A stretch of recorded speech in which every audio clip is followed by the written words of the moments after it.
Hello, you are looking at the Lego Disney Train. It comes with the battery-powered electric motor to make it go like this, and it also comes with a pretty substantial and pretty authentic Disney train station, as well as a selection of exclusive minifigures. This is all very charming to look at least in my opinion, but it's not flawless, and it is very, very expensive. So let's take a closer look and see if it's worth the asking price.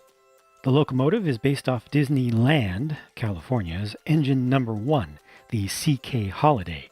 The Lego version here is branded just generically the Disney Train to make it a little bit more welcoming to people who frequent Disney theme park locations around the world and not just the Disneyland, California location.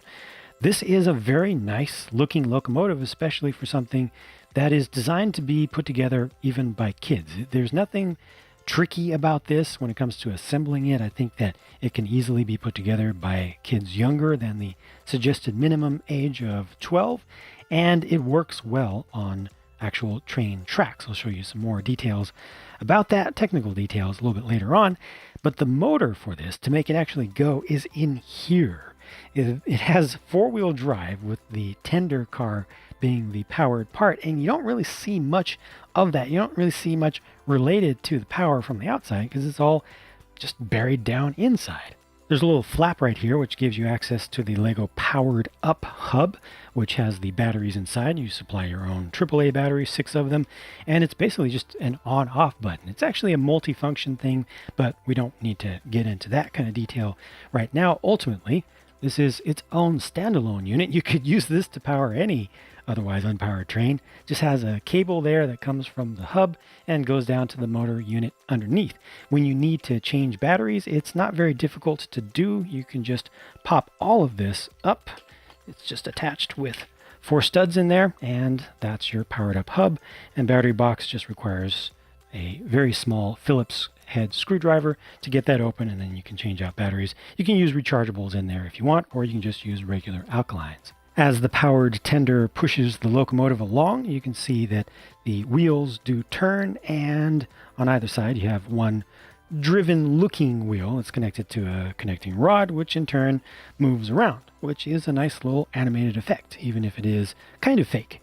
The set does come with enough standard Lego plastic track to make a complete oval-ish loop, including 4 straight sections here, but there is a problem with Lego train tracks, particularly their curves, a problem that has been solved on the Disney train locomotive. You see, by normal train standards, the radius of Lego's track curves is very small. It's very tight, and steam locomotives in general are notoriously bad at navigating tight turns. That's why this here is designed with a rotating front truck, or 2 pairs of axles, and rotating driven wheel section. It has a single pivot, and these are able to move independently, so you can easily navigate turns that are even smaller or tighter in radius than the train tracks that have been built over the past, 40, 50 years from Lego. One side effect of that design is that the cab and its floor are separate, and your Mickey Mouse engineer there stands on the floor, naturally, which then moves from side to side. So as you go through turns, you'll see your engineer moving in there, which is not necessarily a bad thing unless you think about it a little bit too much. I mean, fortunately, he's not hitting his arms there, but it's just a weird thing, and it's kind of unexpected. I'll get more into more of the fine nitty-gritty details of the design of this locomotive later on for folks who are interested in the little stuff. There's what the back of the firebox looks like, though. The whole inside of the cab is actually pretty plain. Now let's move on to this passenger car, which is based off real ones. They're called Blue Holiday cars. They are awning-covered open gondolas with seats for guests that face to the side, so people can see stuff as they pass different attractions. And to make this easy for us huge figures to get our minifigures into those seats, you just open up an entire section of the roof on either side. It's super simple how it's done, and when it goes back together, when it all closes up, it doesn't look like there's any mechanism there. The only hint of it is just this one little Technic pin that you see from the side. Now this is kind of wobbly, right? You probably saw that in the opening shot when the train was going around New Jang City.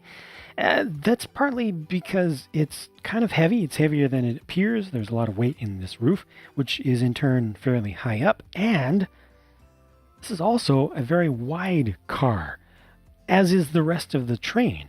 You see right in here, this center section where you've got some stacked up bricks and plates with the red on top of the black. That black plate down there is the standard width of a normal Lego train. That's 6 studs, or the width of a 6 wide brick.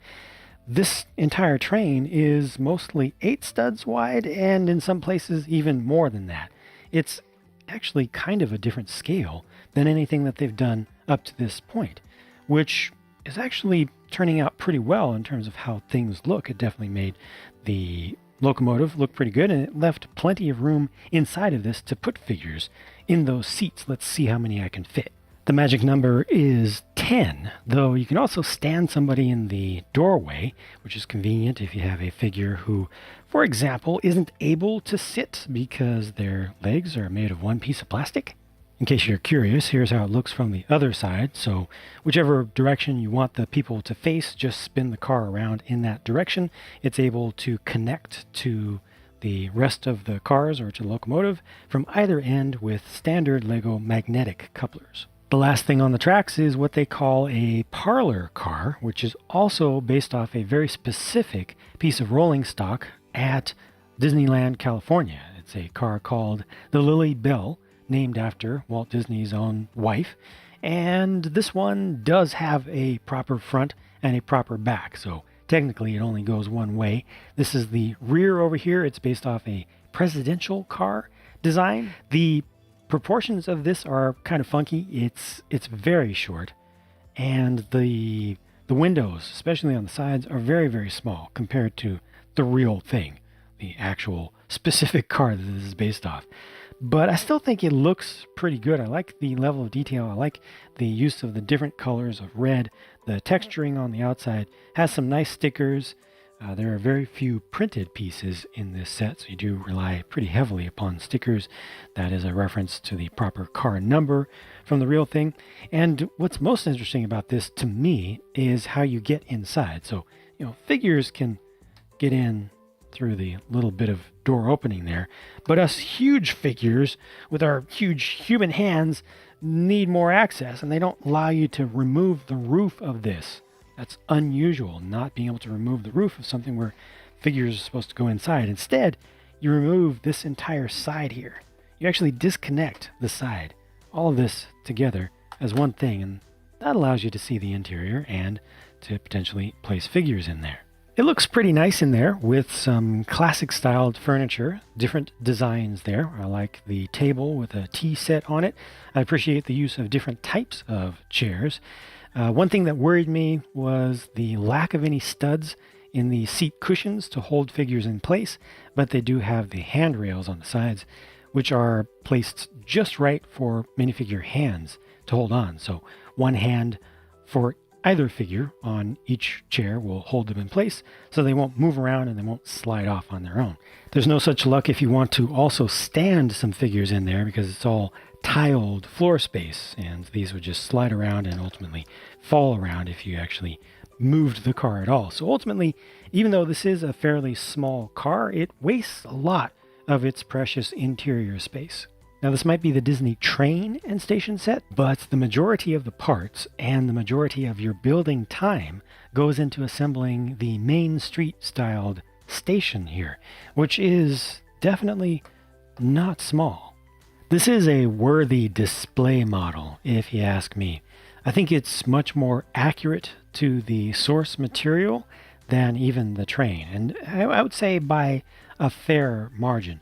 Now, there is quite a bit of repetitive building involved here. Like you can see all of these parts that protrude along the corners. That's always 2 headlight bricks with a 1x2 tile added to it. And you do that again and again and again around multiple sides. And you can see a number of assemblies that are done a number of times.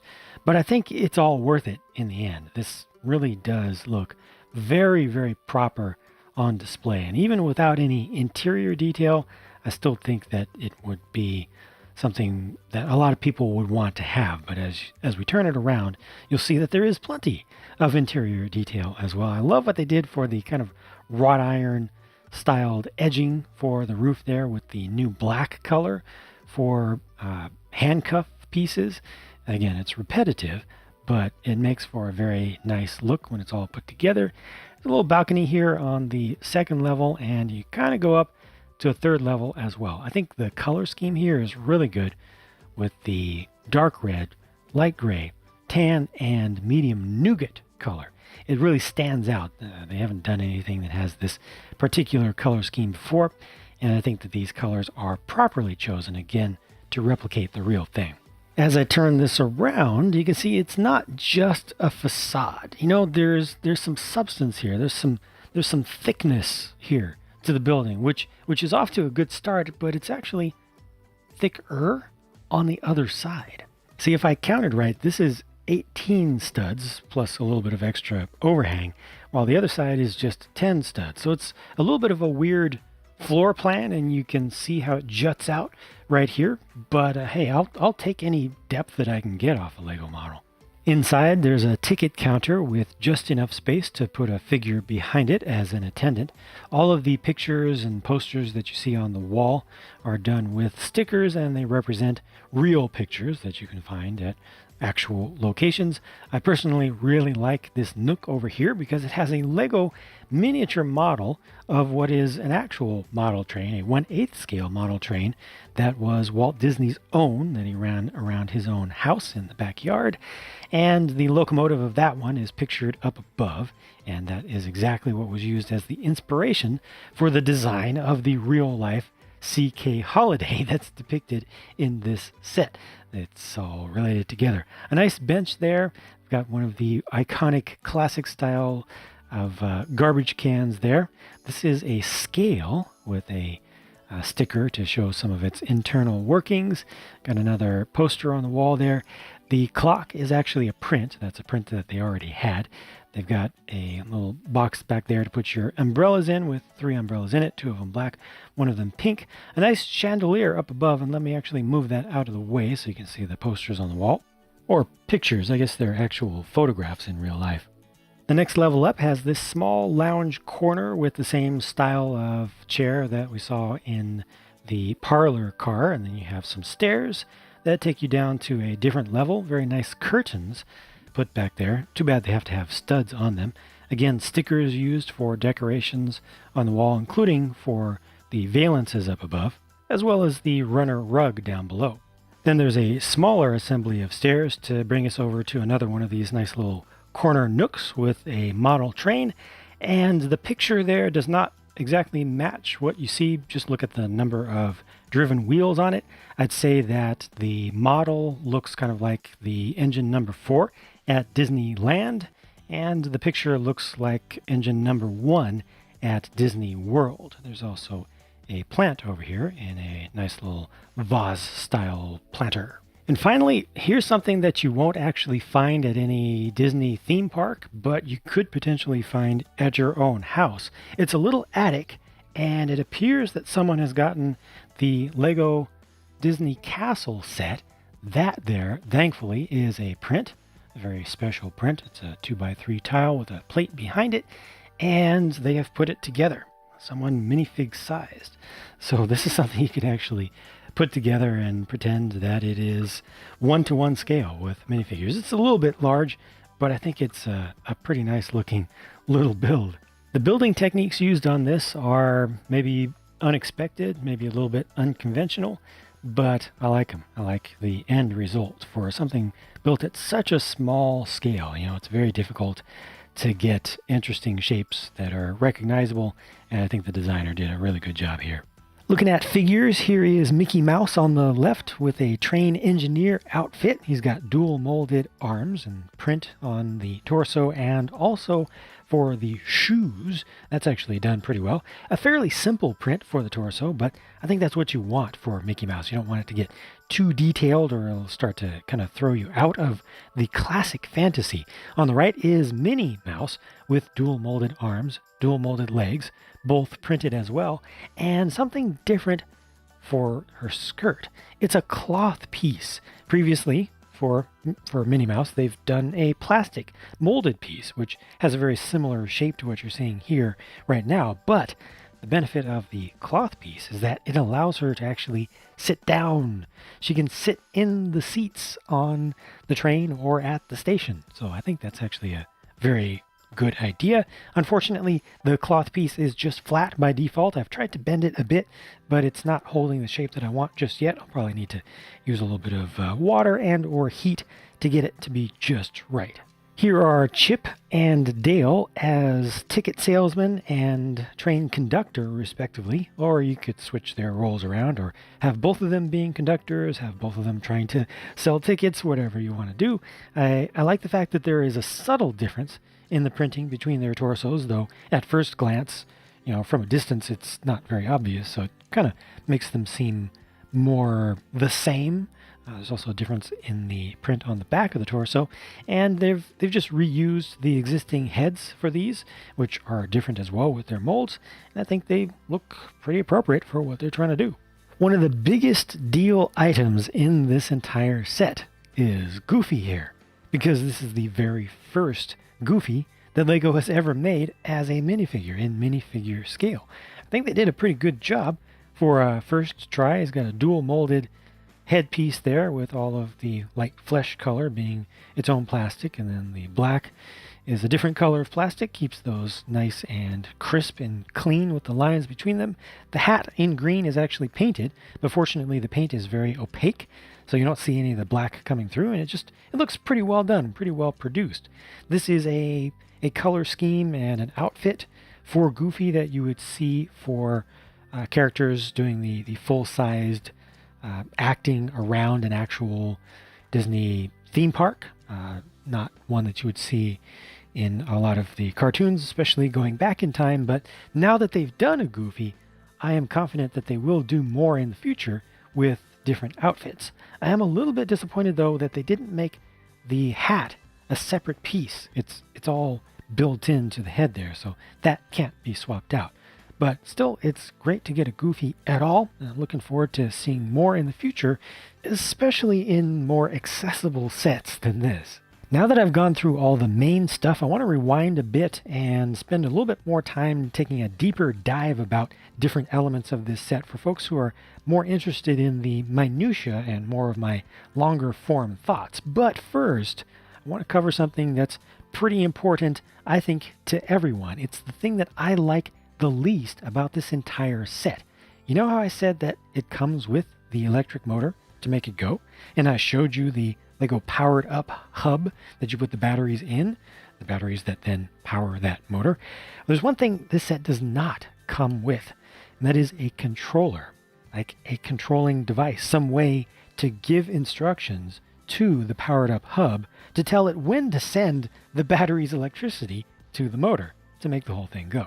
Instead, LEGO assumes, probably rightly, that anyone who has $330 to spend on a toy train set would also have at least one, probably multiple, mobile devices, smartphones or tablets around the house, and thus would be able to run the LEGO Powered Up app, which is used with a Bluetooth connection to connect to your Powered Up hub and tell the thing to go. Now, I personally do not like the idea of being forever dependent upon apps, which can ultimately be deprecated, in other words, taken out of circulation, made to not work at some point in the future. But at least there is the option to buy a physical controller for the LEGO Powered Up system. It's the same one that they include in the box with the cheaper train sets.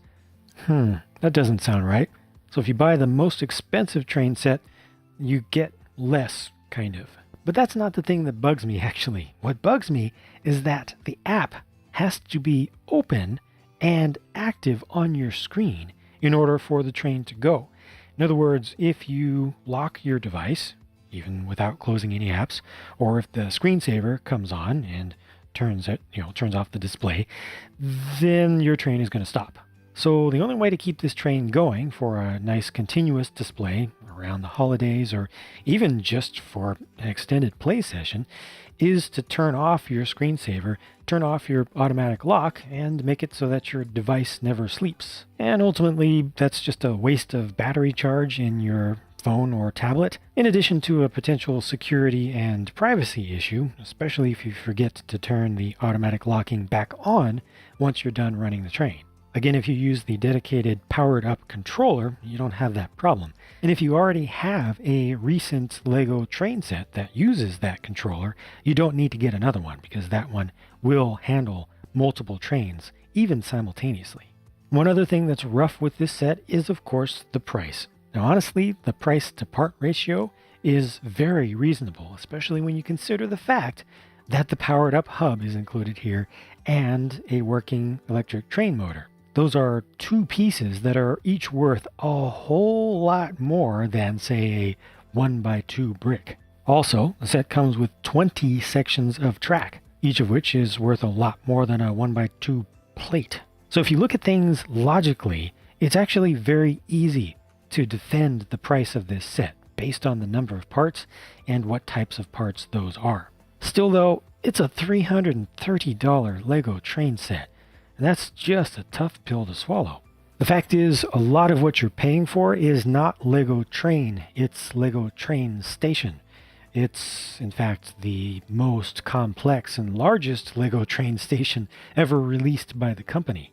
Alright, while we're talking about the train station, this is a good time to start talking about some of the finer details of this set. I've specifically here wanted to show the technique for Lego fans on how these little eaves were made, these little overhang, little miniature roof sections. It's actually surprisingly simple.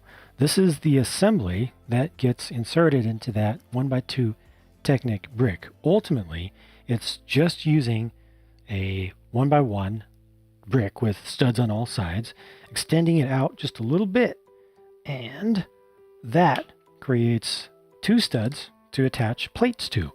They're just at 45-degree angles from horizontal or vertical, and these 3x3 plates that are curved on one side fit just perfectly right in there. Just using the center stud, the flat side up and the flat side forward. Fits right in there. It's so simple. It's so effective.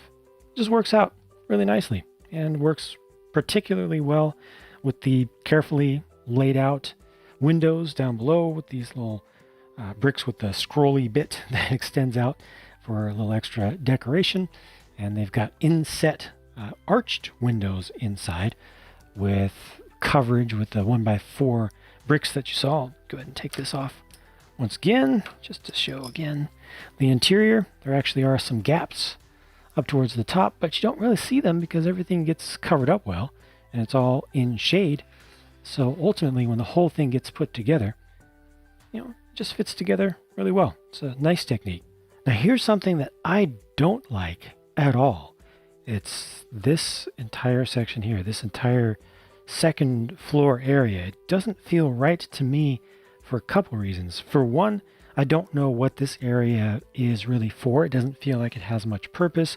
Also, it doesn't have studs for most of its length to attach figures. What I like less about this is the fact that there is no coverage up above. There's no even suggestion of a roof. It's very awkward that these areas are all covered. They all feel like a cutaway full building, but this feels like if I had the entire building, this would be just an open mezzanine with no roof whatsoever. I would like to see at least just a couple of studs of overlap from the edge here, just to suggest, at the very least, to suggest that there should be a roof here. As it is right now, it almost feels like a film set or something. It's just very awkward. This whole area is very awkward to me. Let me cover some more of the specifics on the locomotive here, starting with things that I really particularly like. Every single time I look at this, my eyes are immediately drawn to this really nice part usage here. It's just a shape that I'm personally not used to seeing in Lego, having built hundreds and hundreds and hundreds of Lego sets. It's because they're using train wheels here at the top of the sandbox and the steam dome here. They're train wheels that are the same design as the ones used for the driving wheels back here on the powered tender. They're just in red, and they're not used for power. They're not moving at all. They're just used for their shape. And I love that. I love the look of it. I love the fact that it's a different use of those parts than anything they were ever designed for, and I think they just look cool. I also personally really like how the bell was done. It's simple. There's nothing too fantastic about how that's done, but I just think it looks nice. Again, I'm going to have to just reiterate how good this setup is with the wheels. The fact that these can turn here and these can turn as well. That is... So here's the thing. I have built a 440 style American steam locomotive in 6-wide scale, and I had to spend a lot of time figuring out how to enable it to get around my rail layout, how to get around those tight curves of Lego rails. And it's a little bit more tough than you might expect and requires some compromises. And the designer here, I can just say, I feel the designer has done an excellent job. Now, some of the compromises included not being able to connect the connecting rod at all, or even having it go into a suggestion of a cylinder, even just a hollowed out space. So it's not the most realistic thing there, but they do have the con rod actually moving, which does look really good, and it's so much better than not having it move at all. So much better than just having a rod going between the two fake driven wheels there. I think it's a good compromise. And just from a technical perspective, again, for something that's not intended to be an expert level build, for something that's fairly easy to put together from instructions without having too much crazy manual dexterity, without needing 3 hands at some of the steps or anything, I think that this is a very good consumer product that just gets around a lot of potential major problems of use in clever ways, and ultimately delivers something that looks nice, and that's what's most important. I like the front end of this train, but something that I do not like about its look compared to the real thing is the relative set of proportions between the cab and the boiler section. On the real trains, pretty much any of the locomotives used at Disney theme parks, not just this one in particular, the boiler is so far down and so small in diameter relative to the cab, because Walt Disney himself was inspired by some of the older locomotives like the old Jupiter and the Leviathan that just had a much larger cab, and over time with toys especially, those would get more and more caricatured to make them look more friendly in toys and in models, to make them look more friendly. And that was taken to an even greater extreme with, for example, the CK Holiday. And this model here does not capture that. This has a boiler section that is quite tall. If you look at the real thing, this window right here, the base of it should be just slightly below the top of the boiler. That's how different the proportions are between this model and the real thing. And I feel like that loses some of the fun look and some of the childish, whimsical appearance of the original that I really wish had been captured better here. I wish this looked more like a toy, because the real thing does. I've also seen a lot of people complain that there are no accurate stickers for the nameplates on this to just come right out and say CK Holiday. I completely understand, though, the inclusion of a generic set of stickers to just say Disney Train. Because not everybody who's a Disney fan comes to Disneyland in California. There are very, very strong Disney fans around the world, and this is just so much more inclusive to so many more of them. However, it is just a sticker. There's just one on either side. They could easily have included also accurate stickers for practically no additional cost to the company to offer up that option for people who do want that absolute accuracy. Same thing could have been done here as well for people who do want that more realistic depiction. Again, though, overall, this building looks great to me. I am not a Disney superfan by any means, but just when I look at this, it does bring a smile to my face. All right, I think that pretty much does it for my thoughts about this set at this time. If you want to see how the whole thing went together, I did publish both real-time and speed build versions of the assembly process as videos on their respective channels. Thank you very much for watching. Let me know if you have any thoughts about this set by leaving a comment down below. And let me know if you have any further questions that you would like me to answer about this that I may not have covered here. Check out one of the builds if you like. I'll give you a couple links in the end screen. Talk to you again soon. Thanks for stopping by. Oh, yeah. Oh, yeah.